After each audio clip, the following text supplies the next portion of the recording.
Hi guys, நம்ம 2 நாள் முன்னாடி இந்த ஆர்சி சேல்ஸுக்கு போட்டோம். நிறைய பேர் கேட்டுட்டு இருக்கீங்க. இன்னுமே நம்ம இந்த பைக் வந்து கால் பண்ணிக்கிட்டே தான் இருக்கீங்க ப்ரோ. பைக் சேல் ஆயிட்டா கேக்குறீங்க. பைக் நம்ம வீடியோ போட்ட உடனே ஒரு 10 நிமிஷத்துலயே இவங்க அட்வான்ஸ் பண்ணிட்டாங்க.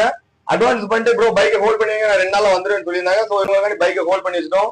ஸோ இவங்க தான் பைக் வாங்கியிருக்காங்க. பைக்கோட ரிவ்யூ எப்படி இருக்குன்னு சொல்லுவாங்க. எப்படி ப்ரோ பைக்? பைக் சூப்பரா இருக்கு, நினைச்சதோட நல்லாவே இருக்கு. சரி ப்ரோ. எங்க இருந்து வரீங்க? தூத்துக்குடியில இருந்து வரோம். சரி ப்ரோ. நீங்க சொன்ன மாதிரி 10 நிமிஷம் அட்வான்ஸ் போட்டதுனால உடனே எங்களுக்கு கிடைச்சது. இல்லன்னா வேற யாருக்காவது போயிருக்கோம். ரொம்ப எதிர்பார்த்து வந்தோம், எதிர்பார்த்த மாதிரி கிடைச்சது.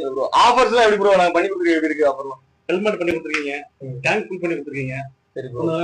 ரெஸ்பான்ஸ் எல்லாம் எப்படி ப்ரோ? நம்ம அதெல்லாம் கரெக்டா பண்ணி கொடுத்தீங்க. ரெஸ்பான்ஸ் நான் நினைச்சதுக்கு மேலவே நல்லா பண்ணி கொடுத்துருக்கீங்க. சரி ப்ரோ, நம்ம நம்பி வரலாம். நம்பி வரலாம். மத்தபடி எல்லாம் ஓகே தான். எல்லாம் ஓகே தான். பைக் கண்டிஷன்ல எப்படி ப்ரோ இருக்கு? பைக் கண்டிஷன் சூப்பரா இருக்கு, நல்லா ஓட்டி பார்த்தா நல்லா இருக்கு. இன்ஜின் கண்டிஷன் பக்காவா இருக்கு. இந்த ரேட்டுக்கு இந்த பைக் ஒர்த்தா ப்ரோ? கண்டிப்பா ஒர்த்து தான். ஓகே தான். எல்லாருக்குமே happy new year, happy Christmas. Bike condition சூப்பரா இருக்கு, நல்லா ஓட்டி பார்த்தா நல்லா இருக்கு. இன்ஜின் கண்டிஷன் பக்காவா இருக்கு. இந்த ரேட்டுக்கு இந்த பைக் ஒர்த்தா ப்ரோ? கண்டிப்பா ஒர்த்து தான். ஓகே தான். எல்லாருக்குமே happy new year, happy Christmas.